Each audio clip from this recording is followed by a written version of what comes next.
Welcome.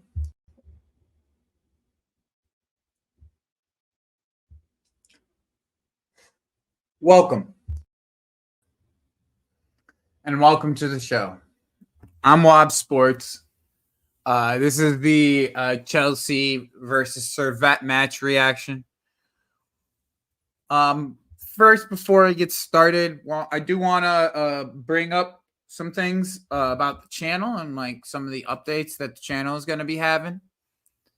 Okay, it's perfect fucking timing, actually. The exact person I wanted to bring up, actually. Can you hear me? First Yeah, of all, I can hear you just fine, bro. I can hear you just fine. All right. So, Link, you were perfect fucking timing, bro. This is exactly. I was literally just about to bring up what I want. Bring you up to. So, like, it's perfect fucking timing. Perfect. So me and Mr. Link down here are going to be doing a weekly show on, I think, either Monday or Tuesdays. We haven't really decided yet, but we're going to be doing a weekly show Monday or Tuesdays. We'll be doing it around the time that we around this time, like we always do, like, and it's kind of going to be a little bit more rival show. So it's just going to be me and him kind of like shooting the shit, talking football. I think Link has a good understanding of the type of the formational aspects and the tactical aspects that I also have. And you guys know that how I think and how I work with tactics. Link is as knowledgeable as I am. So I think that this will be a very interesting show. We're gonna get deep into how each of our games were and how we how we played tactically in each of the games, so you guys can understand Chelsea. But not only understand Chelsea, we're going to understand what the rivals and Liverpool are going to be doing on a weekly basis. So that's the idea of the show. That's what we'll be doing on a weekly basis. Don't know why JK left. I'm sure he'll be back later. But yeah, so just kind of going to talk about this game and what we did specifically in this game. This game was a rough game to like kind of judge tactically because of how the ball was kind of getting killed as soon as Mudryk was touching it. Mudryk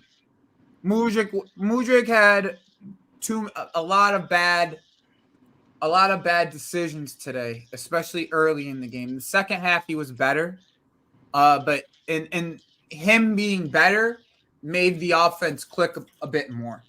So in the end, like me and Link were talking about it, is like in the group chat today, like it's a thing of like how can you actually break down how it was tactically and who was really good and who was not really good when the ball died in one spot every single time it touched it. So that's why that's kind of why I kind of held off from like what Maresca was doing, and I was more on like what it was with the players. I do believe KDH looked really good in areas of this pitch, especially early when he was trying to connect with Mudryk and like make the runs and get into areas of the pitch that allowed Mudryk to be one-on-one. And he opened up space for Mudryk to take on, and sometimes he wouldn't take it on, and sometimes he would. But the decision-making overall was always poor. Like, that's what the consistent thing that you would get was the decision-making overall was poor. Hey, JK, I understand, bro. It be happening like that. That's why I've been – if you guys see me pulling my text messages up, you know exactly why, JK. You know exactly why, bro. So, like – This game is a good barometer of like where the system is overall to a point to only the second half. Like the second half, the buildup, KDH and Enzo were always available for our defense to be able to exit the ball to. The exit wasn't the issue, is the final ball that was the issue in this game. The buildup wasn't the issue. Like the breakdown of the low block was a bit of an issue early in the game, I would say, but that also kind of comes down to Mudryk linking up with some of the players And Nkunku just needs to be more decisive on what he wants to do on the ball. Today was not one of Nkunku's best days, but he still scored. So well taken penalty. And that's what you kind of need in the end is sometimes when you're not playing well and you still put the ball in the back of the net. That's sometimes what all you can ask for in the end. So really, Link, I know you got to watch the game. Overall, like, where do you think we are where do you think that some of these players that came in the second half helped us? And who did you think had like a pretty good performance? And who do you think had the kind of the needed a slap in the ass performance? Pause, like wake the fuck up type performance. Can you hear me? I know I'm in a dead spot right now. Yeah, we can hear you. Can you hear me? Okay, so first thing, to let you down, I didn't get to catch as much of the second half as I would have liked. Have you talked about the first half too much? No, not really. You could go ahead and get into it. Okay, so just not even to be negative. So obviously, the Mudryk problem.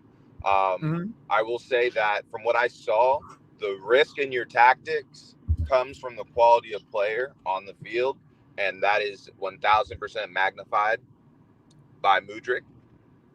You can see how you guys can manipulate space in the buildup. I find it very risky to have your left side as open as you guys are willing to have it for decent parts of the game. But I think who'd you guys bring on? You brought on Palmer. Yeah, but he kind of played striker in the end. Who was the third one? It was Palmer, Enzo, and then it was Gusto. Okay, that's right. So I didn't see Nani as well. Nani came on as well. I didn't get to see much of Enzo. I did see his assist for the Nani goal. However, I will say Enzo is that conundrum. I've been saying that in our chats. He's the conundrum where he is seen by many to be your best passer. However, it doesn't seem like he fits into your tactics when other players are on the field. I like. See, once again, it's a placement thing with Enzo. I feel like I think today we got to see Enzo in his best place. Is that outside 8 area is where he's best placed, in my opinion. Now, it's where you see the most from him because then he has the ability of the entire field, and he has more of an ability to like get people into space, like you saw with Nani, right?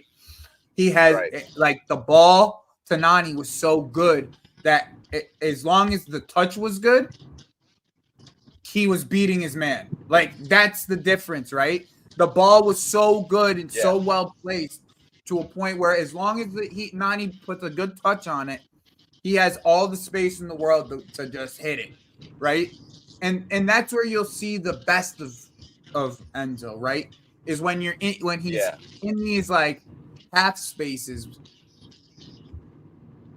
in the end, right? Like that's the big thing is like when he's in these half spaces, you're gonna end up getting the best out of 8. Oh, we just had a raid. We got about 100 people in here. Make sure you're subbing to the channel. As tradition of this channel, when you come to this channel, you get welcomed.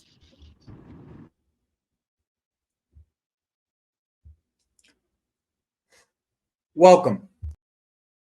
And welcome to Prime as well. Welcome to Prime as well, Welcome to Prime every single time, Welcome. Big up, Prime. So we're talking a little bit more tactically about the game. Prime, Link, Prime. We're talking a little bit on Enzo, and to be honest, like even to me, Enzo in the wide 8s is like the best you're gonna get out of Enzo. Okay, that's where you see the most out of Enzo, and it doesn't force him to cover so much ground either. So then you hide his deficiencies defensively on top of it. You see what I'm saying?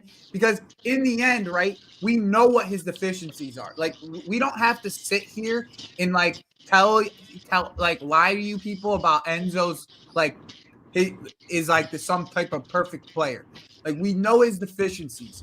So, like, in the end, what we have to do when you have a player who has deficiencies is help them with what he has, right? Then you play him you play a diamond then, right? The diamond came in the second half, and then you have more control.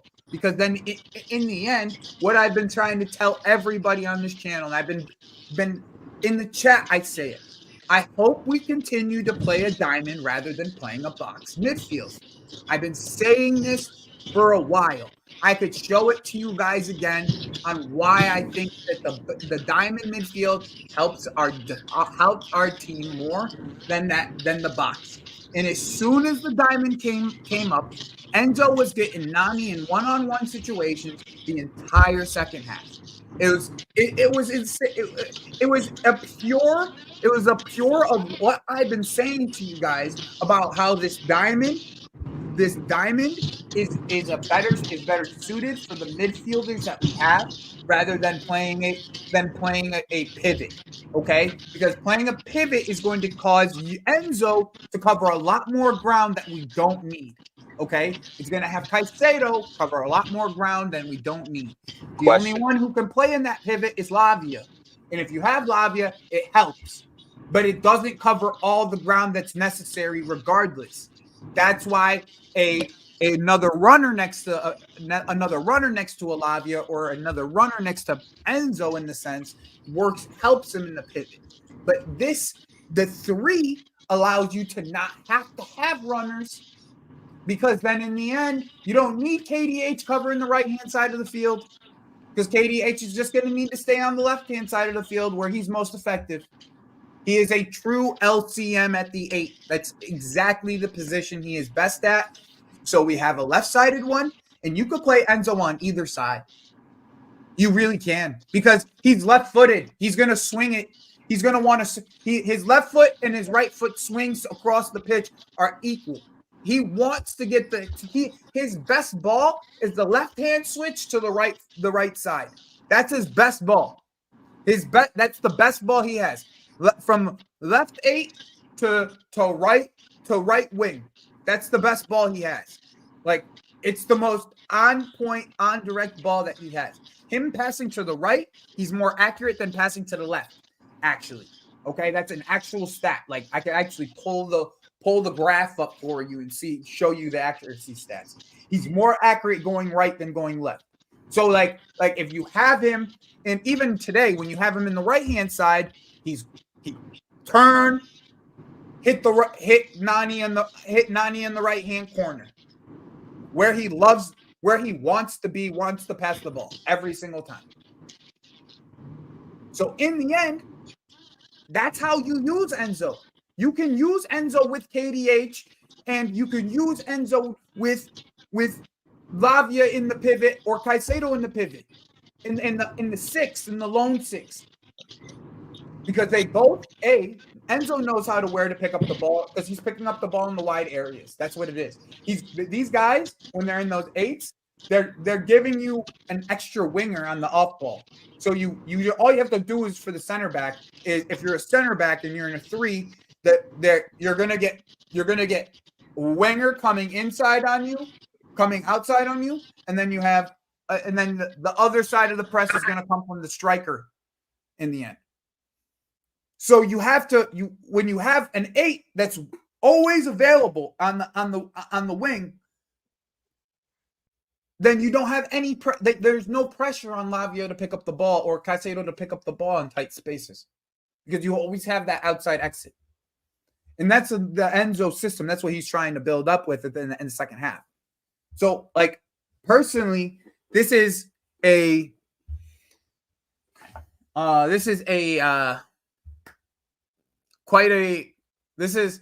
what I hope he finally just adjusts to. I hope eventually he just says, okay, we're playing the diamond. We're not going to play the 4. We're not going to play the box. We're going to play the diamond. Like, that's just my hope. It helps on the ball. It helps off the ball. And we saw the on the ball aspects of it today. The off the ball aspects of it is space covering. How you cover the space. Now, I don't know what's going on, but this chat is like not moving. Is it just me? Is it this chat's not moving at all? Prime, you still there? Yeah. How many people are in the stream or watching? I have like 145 people and this chat's not moving. Okay, there it is. I was just making sure. You guys are alive? Check, 1, 2, 3. Yeah, I see you. Yeah, exactly. Move, chat. I was just like, what's going on? Everyone was silent. I have 150 people in here and no one's saying a word. That's weird. Yeah, I see you guys. Okay, I see you guys. I was like, no one's saying a word, bro. How silent can it get in my chat? That was like weird. It was like a whole like 5 minute, 3-4 minutes where nobody was saying nothing. Now I got 150 people in here. That's crazy. I know you're listening. But normally people are telling me something, you know? It was just a weird situation for a second. I apologize, chat. Not to call you guys out or nothing. But yeah, like this we as a we like when I look at this game tactically and how we build up from the back, it's a let me pull up a little thing real quick so we can actually like I can actually have like a visual for y'all. Like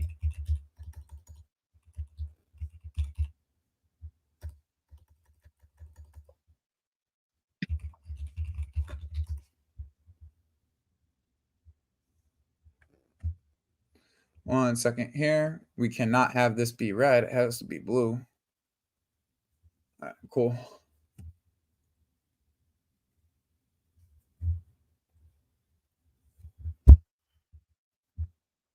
Right.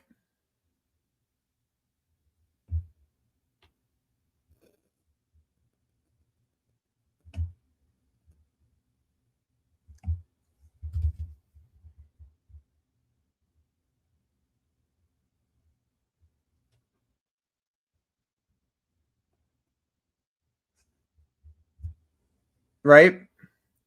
So the idea of this is this, right? And normally it's going to end up being like this when it's Gusto, because we didn't have like an actual like up and down fullback in this game. We just had it. We had Viega, which has its positives and has its negatives. Okay, but the idea would be the system to look like this, where this is a fullback, right? And we build up in a 3-3, a 3-3-3-1.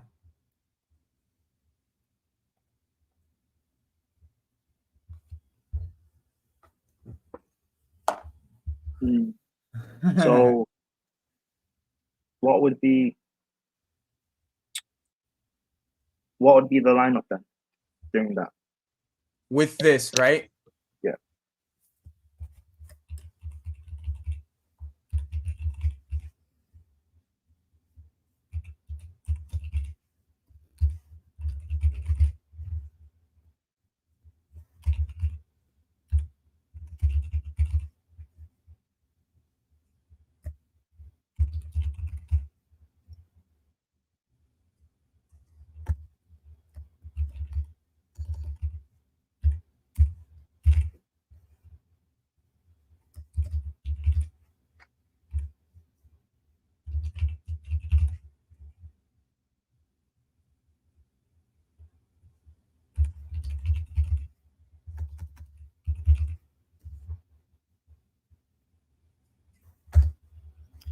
I mean, fucking center backs, like, you pick.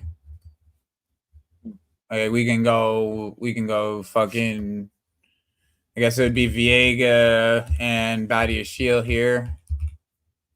It would be, or Cucurella, I guess, would be here. Viega, Badiashile. Tosin / Colwell. Reese / Wes. Jorgensen. How I would do it with that formation. And then you have the ability for Gusto to actually overlap Palmer. Palmer can come inside. Then you have Felix, and then you have it more like this. And Lavia has to cover this space right here, but at least he has enough cover between this and this. You see what I'm saying? But that's the idea in the end. If it's Caicedo, it's probably Madueke, and it's probably like this.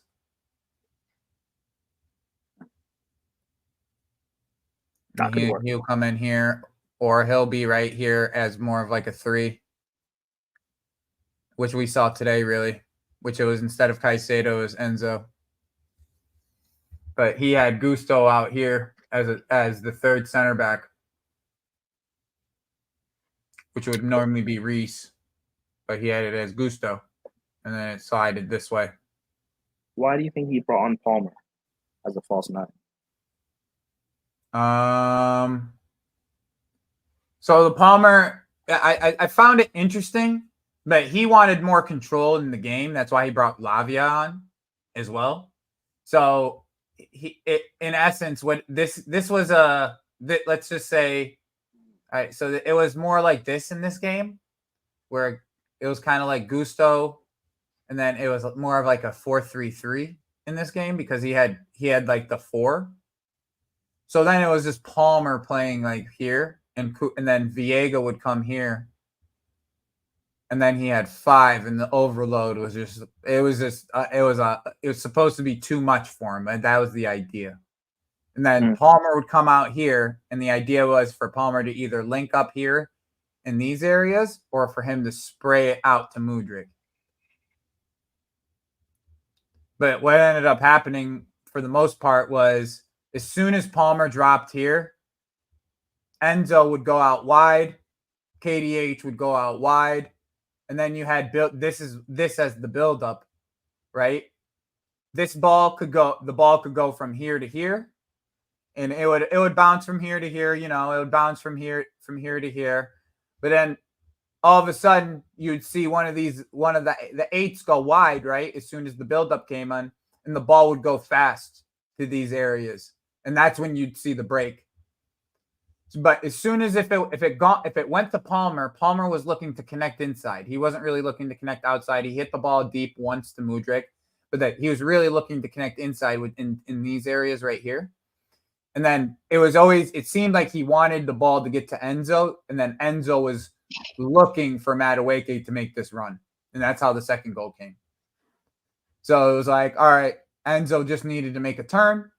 Madueke made the run as soon as it happened, and Enzo just popped it right over into the space. Madueke hit it into the top right corner near post.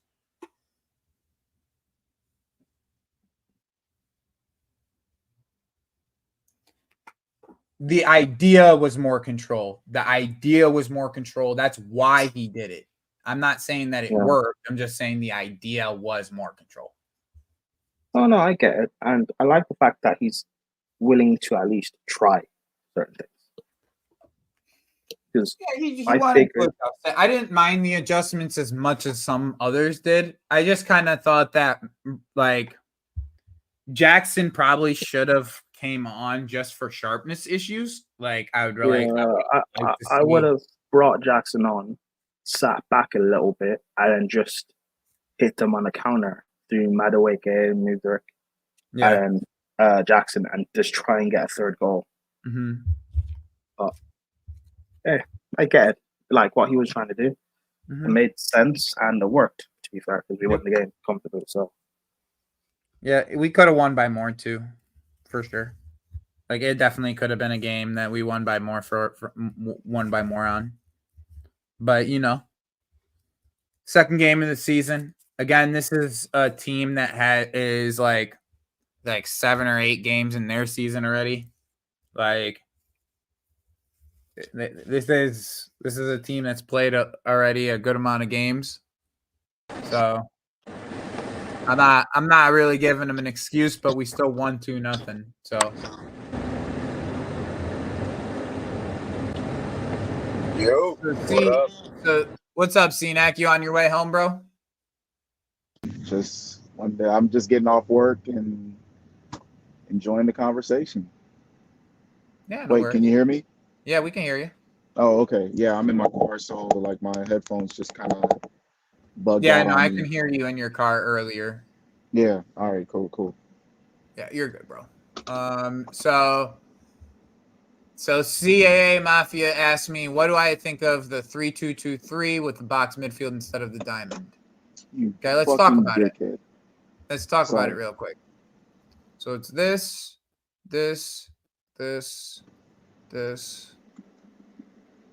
and then wide wingers. Okay. All right.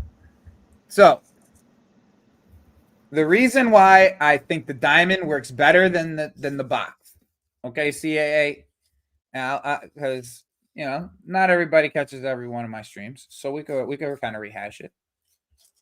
So why I think the diamond works better than the box, okay? So what we'll see with the diamond or with the box, okay, is that we're gonna get a lot of switches. All right. The switch is going to be something that you just kind of have to deal with overall, but the switch ends up becoming a problem when you're starting to cover space. Okay, so let's just say we have the ball up in their half, right, and we're in these areas right here. Okay.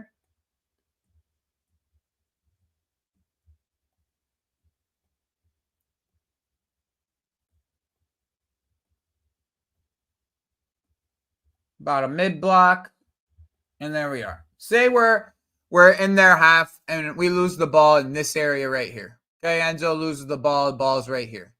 Okay. Cucurella is going to have to step up, stop ball. Okay.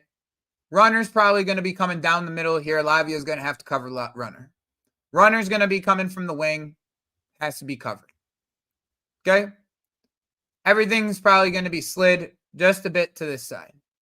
So what Celtic did against us is they took this ball right here and switched it to this area right here. Okay. Now we're one-on-one in this area, right? So the ball gets switched to this area in this space, and Gusto or whoever it is over here, it's normally a center back, comes over to cover one-on-one. Cover, and then you have runners still coming from this side from the midfield. So Lavia will come to this side from the midfield to help. Look how much space has to be covered. Okay. Look at all this space over here. All this space over here. So then what tends to happen is the ball's right here. The ball's going to come down the wing. Okay. Everyone transitions down the wing.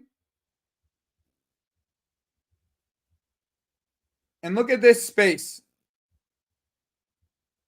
right here.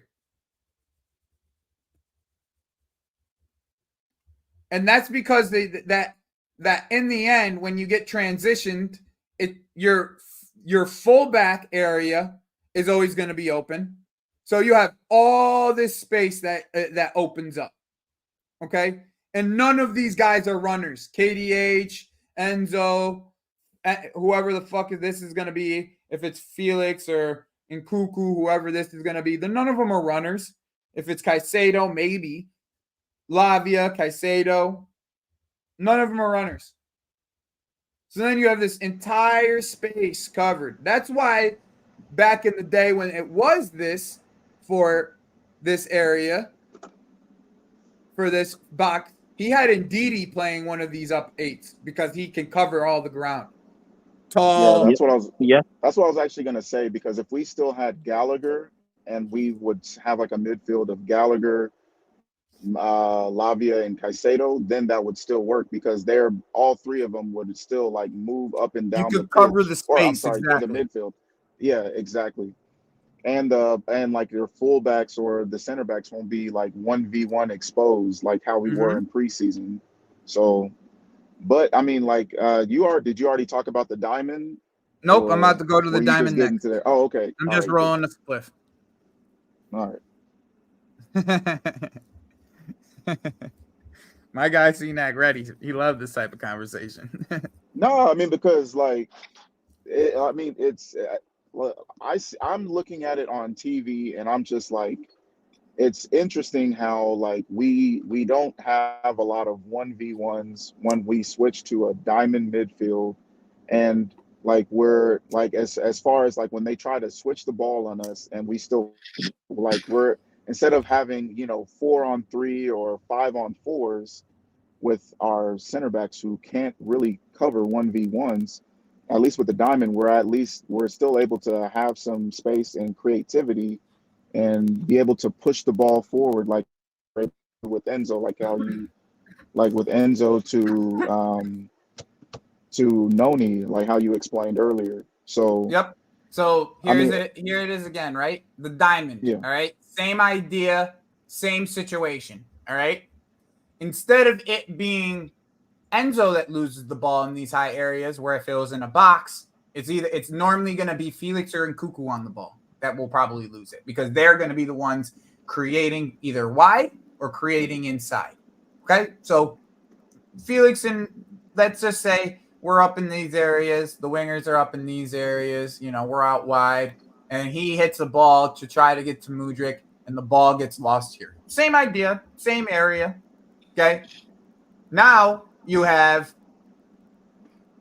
not only do you have the inside spaces filled, right? Because right here is we're all right here. This is where everybody would really be in the attack. You have Cucurella steps up, Lavia covers this side, right? Enzo or whoever it is on this side can drop, and now look. Instead of it being 4v, instead of us having 4 men on the defense, we have 5 on the transition. Yeah. You see? And it still allows us, and it can happen instantly. It doesn't have to be like a huge amount of space covered, because all it is here, and then Caicedo slides the ball side. This midfielder on opposite side of ball drops. They know they have to drop because this midfielder is stepping, so he has to drop. And then you can still counter press in these areas. Yeah, that's exactly what I was about to say. Like you can still that's the thing that we didn't know how to do, or I guess we didn't have a system for counter pressing. It was just more of we'll let Gallagher go and try to press the DM we're covered. and the center backs. You see how covered we are? We can counter press the area and still have 5-man cover in the back. Yeah, we still maintain our shape. This is exactly what City did to us in the first game. Like when we were trying to catch them on the break, and they were. Sorry, it seemed guys, like we were. I was in mid rant. Everybody in the back. I apologize, my guys in the back. Oh yeah, no, it was just they were like when we were playing City this past weekend. It seemed like every time we caught them, we tried to catch them out, and we were trying to go and push the ball forward. It was like someone was always in the right place at the right time. Like they had every open space covered, and then when we were able to get into the advanced spaces, like they had like 2 people on us immediately. So it helps you keep numbers back, and as well as be able to counter press and get and win the ball back quickly so that you can maintain possession. I'm sorry. And that's that. And like over the course of the game, once you start to suffocate a team, that's when you start to see the real goals, like how City does. Like City doesn't really beat you in the first. They let you beat yourself. 20 minutes. Exactly. Right. Like they start piling it on in the second half when they let City. The way that City's set up is they like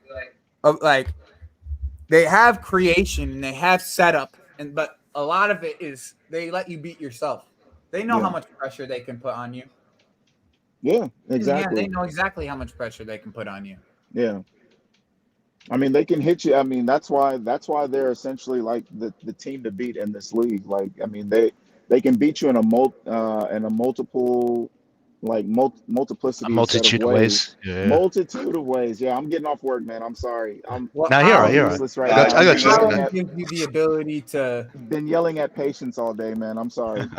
No, I But got you. I got you. Haaland gives you the ability to score off of half chances, and that's what Yeah. we lack. We don't have a guy who has the ability to score off of half chances outside of Palmer and Cuckoo. And like if they're not firing and we're playing a low block, half chances is all we're getting. That's why Yeah. in the end we need an aerial threat, because an aerial threat changes the ball game. It creates something that I like to call as gravity. That's the best way of describing it. It's like Joker in the NBA, right? Is the best way is a great way of a great analogy. If you ever watch the NBA, when you play Joker, you can't just play him with one guy. If you do play him with one guy, normally he cooks you. And Yeah. that's because in the end, like, his passing ability is so great to a point where he not only can pass, but he can score. If you let him score one-on-one, he'll just put 40 on you and it's not a problem. Mhm. So that brings more and more players closer to him, which creates open shots for other people.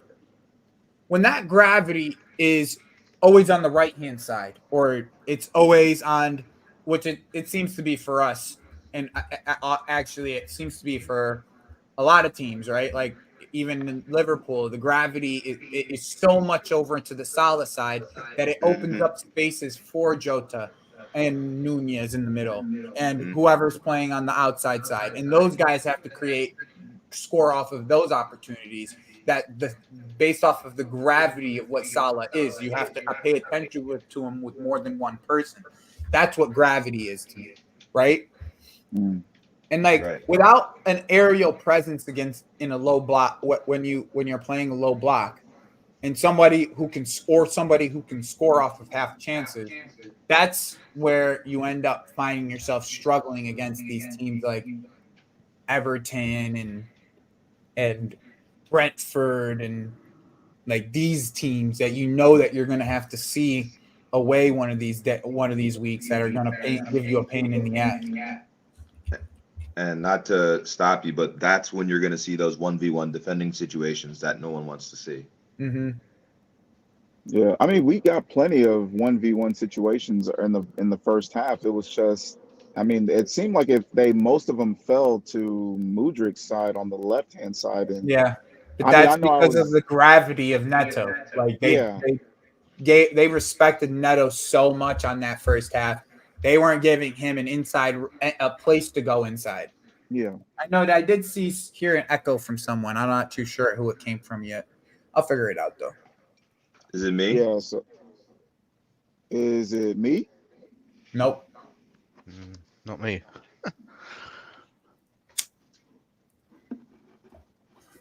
I don't even think I hear it anymore. Anyways. Yeah, I mean, I missed like the first, like I saw the whole of the first half, and then I missed like the beginning of the second half up until the 70th minute, like right before Noni scored. So I didn't see the penalty and all that stuff. But what did y'all see for the majority of the game where it was like encouraging, but it's like you can see it's like it's going to be growing pains? And then what do you see like? And what else did you see? Like, it was just, that's something that's telling you like, yeah, this is just something that we've been seeing from last season, that it's just going to be a long process to get rid of. If that makes any sense. What were y'all's thoughts on? Can I leave? I just sort of narrowed it down to a bit of a mix, like a lot of these players haven't really played together all too much. Like, he's obviously changing the squad because, made a couple of days ago, he mix up the squad again, gets to have a look at some of the other players, like your Vegas and all that. But I just think they're still learning his system, to be honest.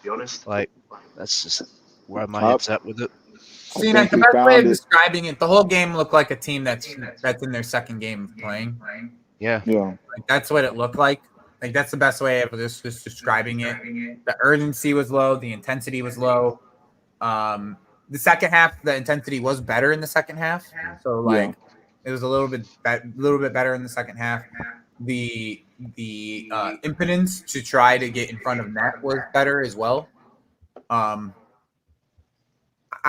think the decision making was better. I felt like Mudryk made easier decisions, so it helped the entire team. Like he didn't try to make the hard situation even harder, right? Like he just if he saw a pass, he just made it. Didn't think twice about it, just made it. So it helped because the flow of the offense continued, even if it did touch his feet. So, but once you brought it to more of a controlled style with the fullbacks, and like you brought Gusto in that sense, it kind of like messed the defensive style up that they've been trying to look like they've been practicing. Because then like Gusto is like playing actual fullback, and then it's like Tosin is playing a right-sided center back instead of in the middle, which he was playing awesome in just the middle. Like, but in the right side, he just looked like he wasn't as comfortable as him just being in the middle, being like the tower that he is, because that's what he is. He's a tower in there, no nonsense tower. So I don't think he's like the absolute best of center backs, but he looked good today. Who are you talking about, Tosin or Vega? Tosin. Vega just looks good. Yeah, Vega looks good. I'm actually convinced, like, if we can spend some time, use like the Conference League to build him into a left center back, like I think like going into next year, if we can do that, like he has the right temperament and mix. The thing is that based off health, bro. It's based off health because we don't have any like. Yeah, I get. You don't want to play Cuco. You don't want to have to play Cucurella Thursday and Sunday because then you're having to bring either Ben Chilwell back or another center back or another left back. I mean, so to my opinion, I think Vega is great in the wide areas. So like leave him out in the wide areas. Like that's my opinion. No, he like I see that he worked real well in the wide areas, and I mean he was DM when he was out playing for Basel, right? So I'm sure like he played a bunch he's of obviously he was like a Swiss Army knife, but his main discipline was DM because he was always. I mean, he even said like he idolized Conte. Yes. Oh, give me 1 sec. I'll be right. Like that's another thing. Is I don't know if you guys sort of really notice this all too much, but like the match fitness side, because I think people get confused between general fitness and match fitness. They're obviously like two different things. Like having to sprint a couple of minutes here and there in an actual match-like environment, as opposed to like just general fitness. And yeah, some of the players didn't look match. Yeah, there's sharpness as well. But and when you have as many players as we have, it takes, and this is like set like a lot of what we would consider our second team in some senses. You're gonna expect a little bit lack of sharpness, and like to be honest, to give Disasi like a ton of credit, he looked really good today for a player that hadn't had a single minute in preseason. Disasi looked like his regular self. I mean, from last season. Like, I mean, I get. Bro, he looked better than all of our. Like, not for nothing. It just felt like Badiashile for some reason can't get a grip of himself. And the other two looked fine. Disasi and Tosin looked fine, in my opinion. Because like when Badiashile. I do need Viega. I do need Viega to wake up a bit on set pieces because there was 2 times in set pieces he was not very good. And that's I credit that to him just being inexperienced and young. Like you can coach that up in a player, but like just from what I was seeing from naturally his raw physical attributes and also his on the ball ability. The fact that he like if it was him versus somebody else, he's getting the ball or nobody's getting the ball. Like we miss that aggressive No like nonsense approach. physicality. Yeah. Exactly. We miss that. We haven't had that since Rudiger, Yeah. so we need that element of like, man, it's gonna I probably shouldn't try to, you know, come into the midfield or whatever, or try to, do this 1v1 with this guy, because like with Rudiger, like it would be like he'll have like a couple early hard tackles, and then nobody would try to, you know, go in and do any like 50-50 chances with him. They would just give him the ball, and then he would just either send it to Rosette, or or pass it to somebody else. We don't have that fear factor that we've always had in our defense. Yeah. I'm not saying that he's like Vega's going to be the sole person to bring it back, but it was nice, and it was a pleasant sight to see, as far as him just, cleaning up the mess. It's And just like, to me, It's his demeanor. Yeah. Tosin and Disasi just look like came ready to play, and Badia Shield just looks like a shell of a player. yeah, like I like it. It seems like, I mean, because like you never know. Like I always talk about the psyche of the game, and like sometimes you can have all the physical attributes in the world, but if your mentals are not there, then it's basically a waste. And for me, it seems like whatever happened to him last year, or I'm sorry, when he had that hamstring, since he had that hamstring, he hasn't been the same player. So he hasn't been sure of himself. He always goes in half-ass on like 50-50 tackles, and he just makes like bonehead mistakes. Like you're just like, why did you do that? So, and I Yeah. really like the kid, but I mean, at the end of the day, like this is a business, and we're in the business of wins and losses here at Chelsea Football Club. Yeah. And if you're causing us to lose, man, we got to move on from you. That's why I loved Enzo Maresca's comments the other day when he was saying, I don't care if you're on a 6-year contract or a 20-year contract. If I don't like you, you're gone. That was a message not just to the media, but that was also a message to the locker room.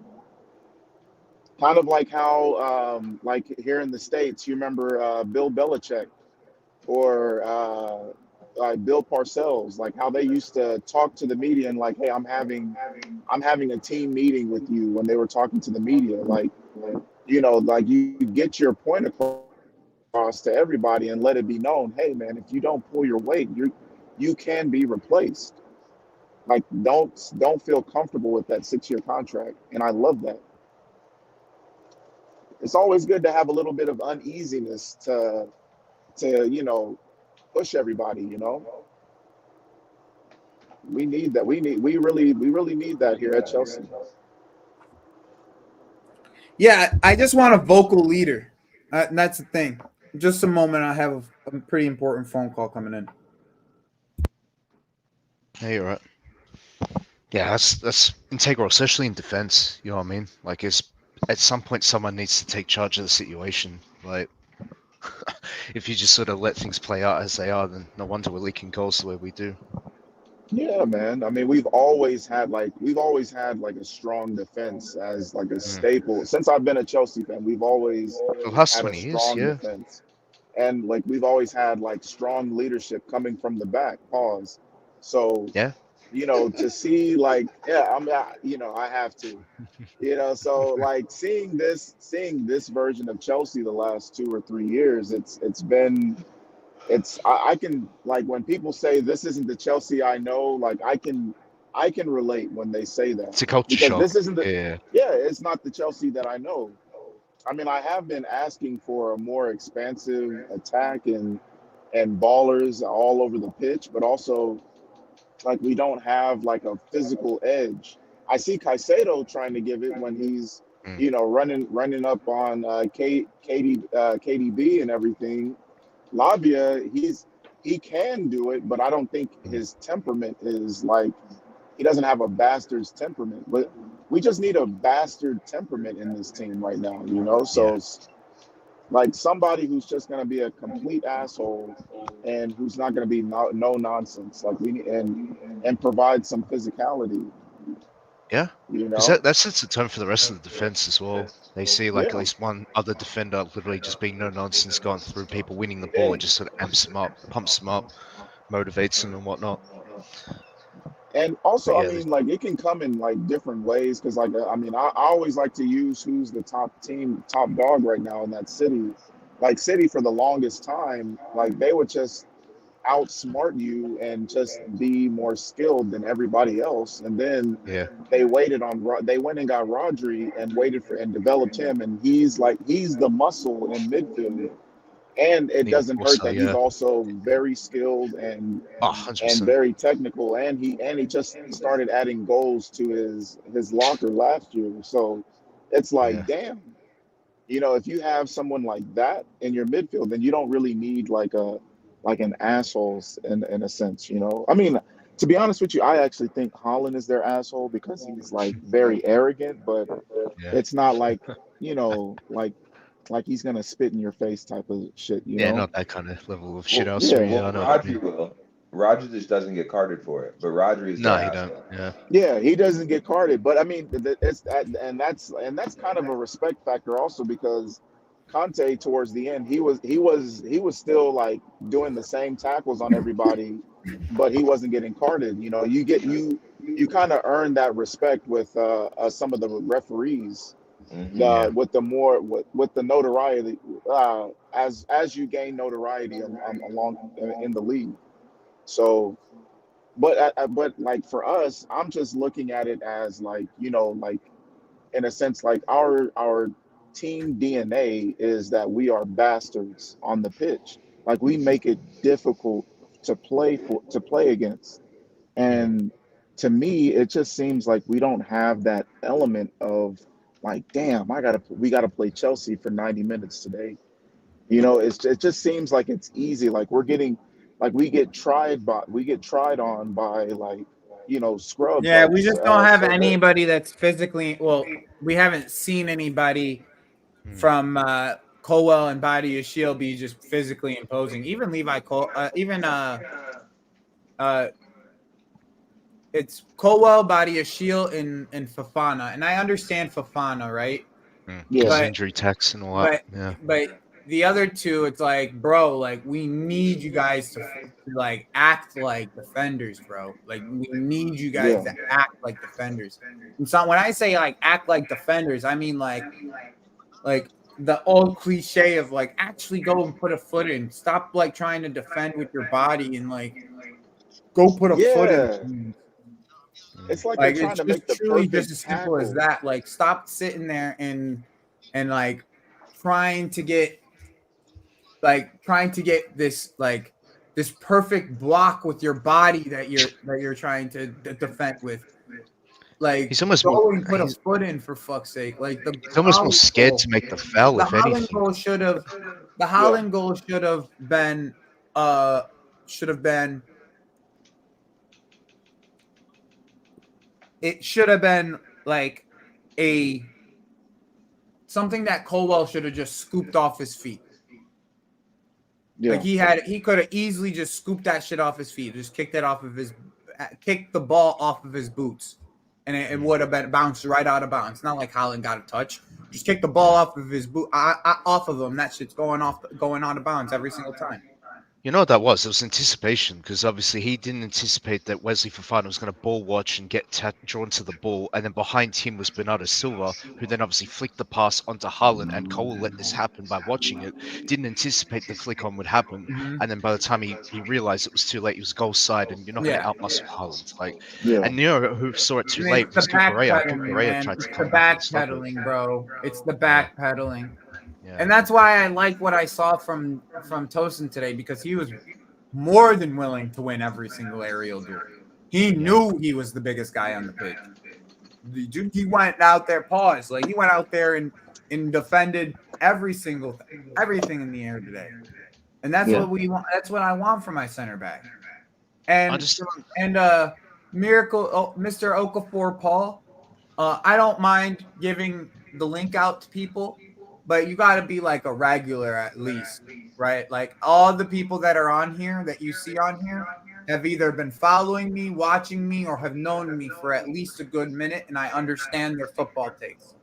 So if you want to be a part of this panel, I have no problem having anybody be a part of this panel as long as you are a regular. You're in here being communicative and active in the chat. And I see that your football takes aren't nonsensical. Then I'll more than happily have you on the channel. But it just be in the chat for a couple streams. I stream almost every other day, and just say your piece in the chat. If you like, if I see that you're nonsensical and you want the link, I'll send you the link. And you know what I'm saying? You at least have to have some sense, right?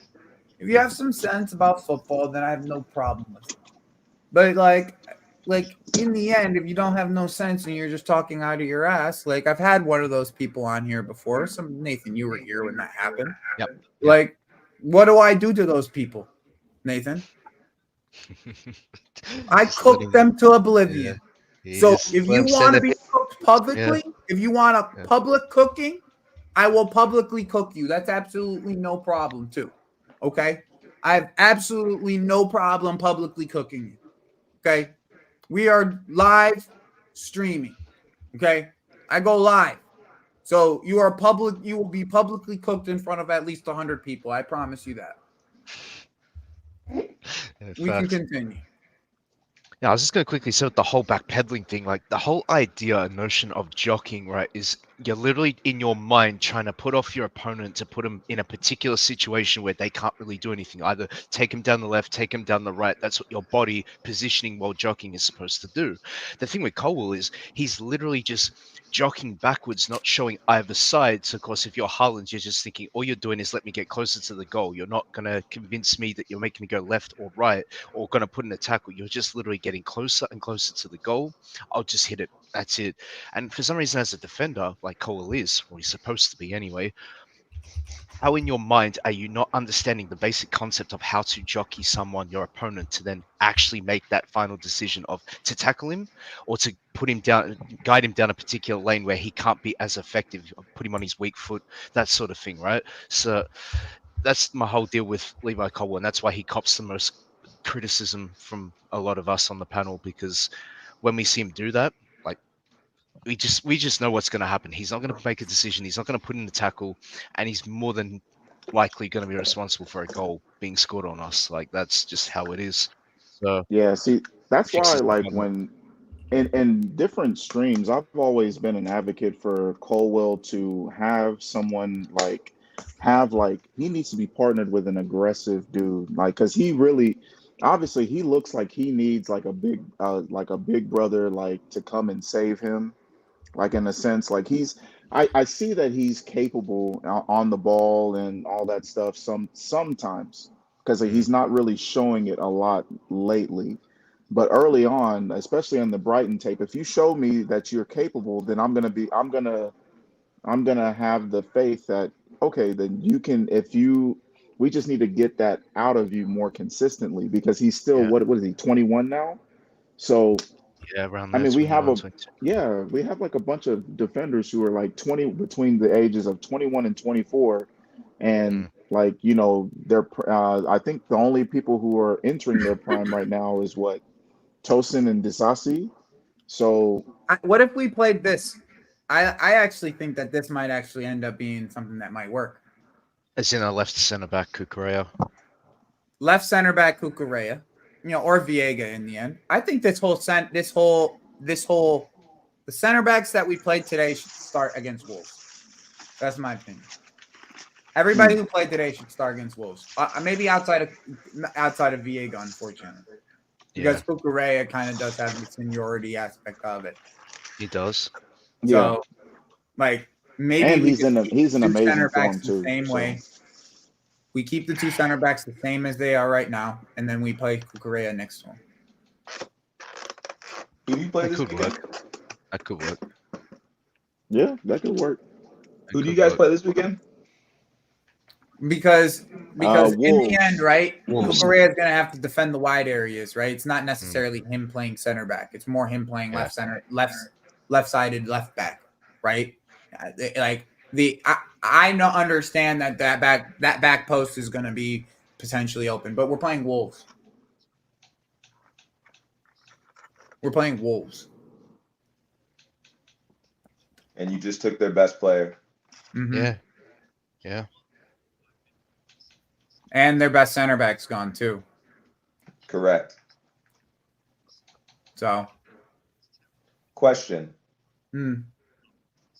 I was thinking about your lineup when I was in the shower, funny enough. And so I was thinking that Neto's going to end up being starting left wing. Say again? Neto, yeah, pause. Neto's going to end up being your starting left wing. Yeah, for sure. That's the whole. I thought he that should from be the left wing, not beginning. right wing. Yeah, he's gonna be your left wing because that's Palmer's spot, obviously, and you have to play Nkunku, and you're going to get the best out of him in that spot you saw him today. Yeah, and I think that's your front four. But then it goes back to the problem I love is your midfield problem. So who are the two that are sitting behind? Wait, say that again. The diamond's your best formation. So your diamond's probably your most defensively sound formation, right? So how do you play that diamond with the four that I just mentioned? And who are the two to play with them? I would say Enzo's probably going to be on the right part of the diamond, and I think they'll if we're playing Wolves for right now, Lavia, because he's the most in form, and also he seems to be the Caicedo best. just played almost a full 90 today. Yeah, I was thinking ideal, not Wolves, but go ahead with the Wolves lineup. If you go ahead, I'm pulling it up. I'm finishing it up right now. Yeah. Okay. I would say Lavia would be more. I think it's going to be this, my friend. This is how I think it's going to be. That's how we'll start. Now, is that just against Wolves, or is that what your best? This is my Wolves lineup. This is exactly my Wolves lineup. Yeah. Okay. Because I would play. I would like to keep the same thing, but I doubt it will be this. Okay, this is the back line specifically is what I'm talking about. Is like I highly. Who's number 3? Who's the left center back? Tosin. Okay. But once again, I highly doubt it'll be this. Okay, like it's more than likely gonna be. Let me just do what I know. It will probably be. It'll probably be Levi here and Batty. Nah, this is Wesley. Oh, Wesley, that's right. Wesley's healthy. You gotta go with that center back pairing. They gotta learn how to play together. They won't do that on the training. So this is how it would be. Well, it wouldn't be Felix. It would be Nkunku. This is how I'd have the lineup. Okay, and then it would be Lavia more or less being here. Gusto coming into this area right here, and then just being like this. Okay. All right, and then the diamond. And Gusto coming back, Sassi or whoever, or Wesley, and then it just lines up like that. Goes back. And that opens up the movement for Palmer to get the ball where he wants, whenever he wants. Okay. Exactly. Right. Thank you. Yeah. That's exactly how it would work, my opinion. So your best lineup. Like, I don't know why there's this dude in the chat right here. I don't know why this dude's bugging. Like, this is exactly where Cucurella played against City. Like what are you talking about? I know that Felix won't start, bro. I just deleted the wrong person. That was all. And I think I used to get confused with too. You guys are saying center back, but only because he's playing more defensively. But he's playing left-sided defender. If that helps you in your distinction of what they're talking about. Yeah, I mean Viega. Yeah. I do. And by the way, you're not allowed to yell in my chat. Like, yeah, but I do think Viega may start. But he did once again. This is another guy that just played 90 minutes on Thursday. You're gonna play him on. You're gonna start him on. And that's why I don't believe Tosin or maybe Disasi will play, but Disasi just came off of an injury. This is his first minutes. So I gotta head out. Love bro, you. Deuces, nice to see you, bro. Yeah. So yeah, I mean, it's just, that's what it comes down to. I mean, it's not like a position that Cucurella hasn't played before, Like that's what I'm saying. I mean, it's like I mean, it's only John B play that's something about to like yell in my chat. That's because he made me die laughing one time. John B. So, like, I mean, like this is how I see it end up playing out. For Wolves, like more or less, it's probably going to end up being Levi Wesley, and then Kukurea back in his position. If I just want to see it as a diamond, though. Okay. Like if we're gonna do it, let's play it as a diamond. Because then Gusto can overlap for Palmer, and then Palmer can go inside. Yep. Lavia comes and picks up this space, and here's your box again.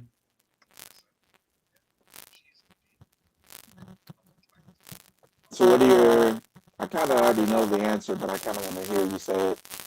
So what are your thoughts on Mike's bugging in it. Enoch, your mic's bugging. Oh, can you hear me now? Nah, you might want to back out and come back in. Oh, okay.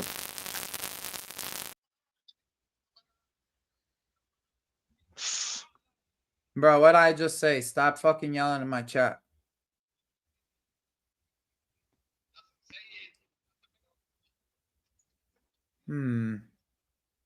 Jonathan's not a mod?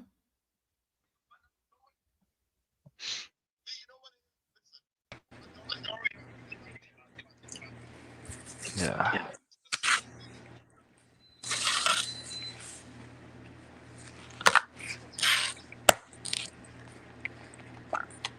Jonathan, you know what to do, bro. Jonathan, you know what to do, bro. Oh, Solomon's not a mod either. Yeah, a few more mods. And I think I'm gonna make Cafe a mod too. He's been a nice addition to the chat. Yo, can y'all hear me? Yeah, way better. Go for it, brother. What were you saying? No, I was just gonna ask, like, what was y'all's thoughts on Mudryk today? To be honest, I mean, we shouldn't be too surprised in how he makes his decisions in the final third. But yeah, it was still painful. I'm not gonna lie. Every time I still have a little bit more hope that this guy's gonna show a bit more coordination in the final third and just actual, decision making. Like once he beats his man, what's he gonna do next with the ball? Play high percentage, like passes and whatnot. Instead, he's overhitting passes. When someone makes a perfect run, he doesn't pass it to him. Then he's more concerned with trying to beat 1, 2, 3 men and then try and like get a shot on goal and whatnot, which would have been fine if he was good at shooting, but because he's not accurate with his shots as well, it's just like you're just giving the ball away. You're just turning over possession at this point.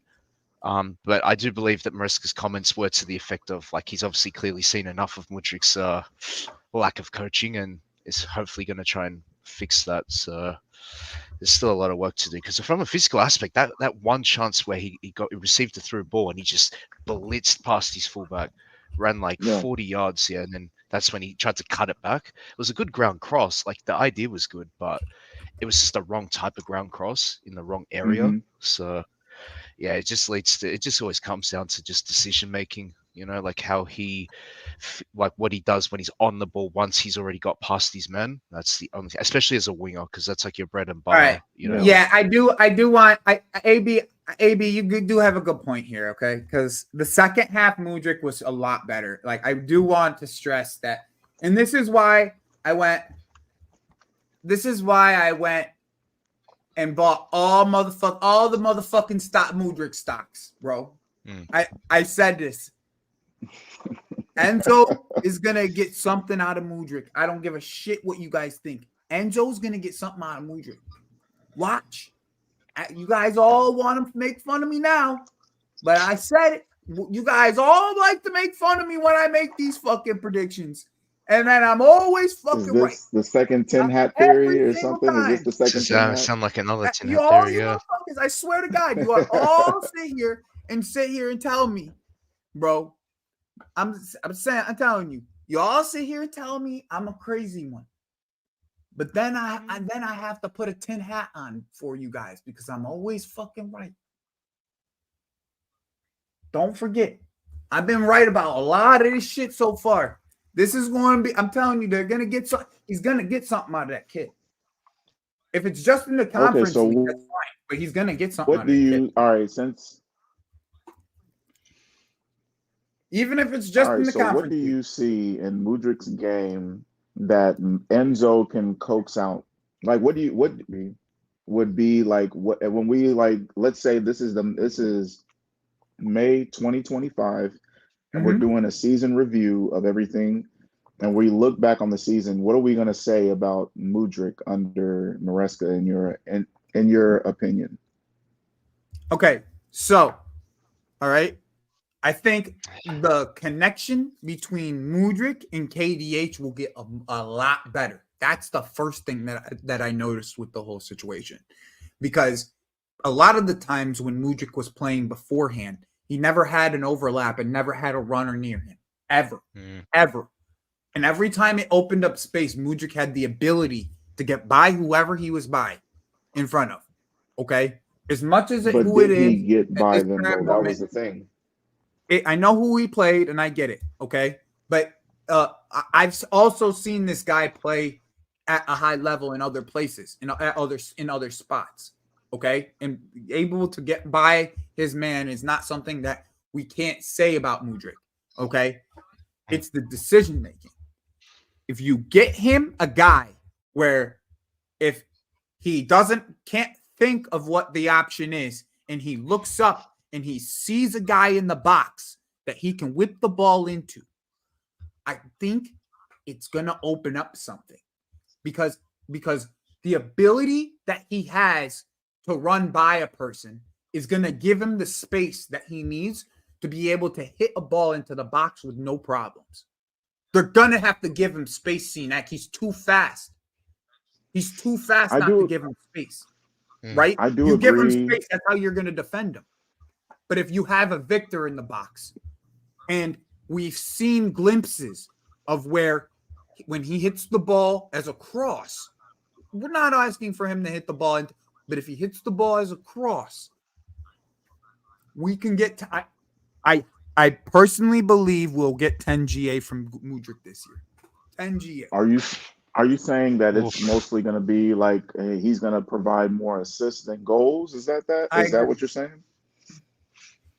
I don't think it's I don't think you have to increase the IQ, Gabrielle. I think you have to decrease the decision making. That's the difference here. I think he's going to decrease the decision making for Mudryk because when you have KDH, right? This is why I say that when you have KDH, like let me put it into perspective here on the map, right? When you have KDH, right, and this is KDH right here, okay, and I'm not saying that it's going to happen, but I'm buying into the stock because I see the vision, okay? When you have KDH, okay, and he picks up the ball in these areas right here, and all you're asking is Mudryk to make this run. That's all you need to ask him to do is to make this run, and we saw it a lot this game, especially in the first half. You see, KDH makes this pass right here. And, I mean, obviously it's going to be Neto here. There's no question why Neto shouldn't start.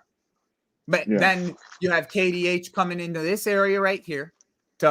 After the ball's in this area, he could hold the ball up here. He doesn't have to do anything but hold the ball. Lucas Costa, I'm getting 10 GA, and you're coming on here and apologizing to Mudryk. I promise you. Freaking Neto, you could have the ability for Mudryk to come into here and whip the ball in. Instantly, you don't even have to think about it because KDH is going to make this run. Mudryk's going to have the space to come inside. We saw it all game. He did this right here all game. This run right here. All game. If it was good or it was bad. But instead of make him this run, he can actually use his right foot for a pass to get the ball into Victor. I get that. You know, because I like last year. I still think we can get something out of this kid. I don't know why. Last year, I honestly don't know why you think that either. But hey, man, NGA ain't much to ask for. It's just a test of Enzo's coaching ability. That's all it is. But Gabrielle, I'm asking for 15 GA from Neto. I'm not asking for a 10 GA from Mudryk. I need 10 GA from Mudryk. I need 15 from Neto. The thing is, when Felix and Neto are able to get into a groove and get used to playing with the players that we have, hopefully we have Osimhen so we can have a that's focal where he point. gets most of his goals in like FA Cup and shit like that. Yeah, and it's mostly going to be cup games that we're going to see Mudryk. I get that, but like just from what I saw in the first half, I was just so frustrated with him because it was like he had the open space, he had the 1v1s, huh?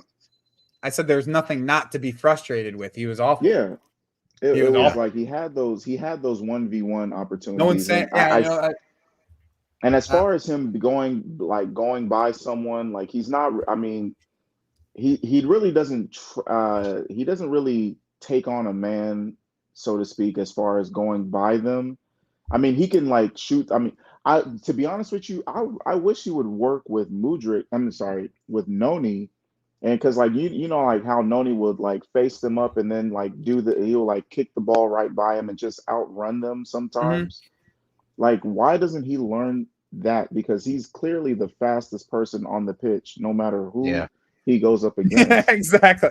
It's crazy sometimes how we underestimate his speed in some certain. Oh, I had no doubt he was pace merchant, but that guy is a pace merchant, bro. But it's like he refuses to use his speed. He's like, no, I'm gonna show you I have technical. I'm a technical. I mean, bro, there is some certain points where his technical ability does look okay. Like I'm not even. Yeah, okay. I mean, that nutmeg was quite technical. I'm not even about to say like much more than okay. But at the end of the day, bro, at the end of the day, I'm just buying stocks on penny on the dollar. I ain't dying on no hill. That's all it is. I mean, you're not buying my stocks on a penny on the dollar. If he gets 10 GA, I'm still making 50 cents on the dollar on the penny on the penny I made. So it's straight for me. You know what I'm saying? That's the way I look at it. Like, Look, y'all thought he could be a 20 GA goal scorer. I never thought that, but I thought he could give us at least 10. Like at this point in his career. That's at least what I'm asking. I need 10 GA for Lucas to come on here and apologize. So that shit's happening. All right. No. Joey, it's easy for you to bet a 4 for 4 on Mudryk and lose out on that. I mean, you can lose. Yeah. I mean, you're missing out on a Wendy's Happy Meal. Congratulations. Yeah, you're not stepping out on that big of a ledge, okay? Yeah, but exactly. at the same time, I'm just I gave up on him last year because he is we had the most rudimental offense in last year under Ponch, and that's different though, Cenac. That's too much freedom for someone that doesn't understand what the freedom. Too much freedom, like you get. I mean, but that's too much. Like we bought him way too much freedom. All the freedom. Right. No, like, but if we're being honest, we bought him when he had all the freedom at Shakhtar to like highlight. I mean, yes, the team was built literally around him. That's not true. The team was literally built around him. I get it. So that's not true, though. You know that yourself. That's not true. De Zerbi gives his players all the freedom. No, he doesn't. Not historically, but in order for the team, but like he adapts to what he has. I know. He adapts to what he has. So he played Mudryk more central. That's why, like last year when he was playing in the 10, we were like, oh snap, he's actually having a decent game because that's where he was played at Shakhtar. This is what only thing I want to see, and then I'll give up on Mudryk this season. I'll give up after this season. No. Like this is I gotta go, guys. My mom just got out of surgery today, so I want to make sure I go and see her. And I don't really have that much time to go there, so I gotta head out of here. I already kind of went a little bit over the time that I have, so you know the drill. Thanks everybody. I appreciate you guys. I appreciate you guys showing up. Over 100 of you had been here pretty much the entire time. Make sure you hit the like button. Make sure you hit the subscribe button. We're going to be heading out of here. I got to give you the video before we go. Of course, we're just going to leave it Bob Marley for now until we get the Felix Funny video and the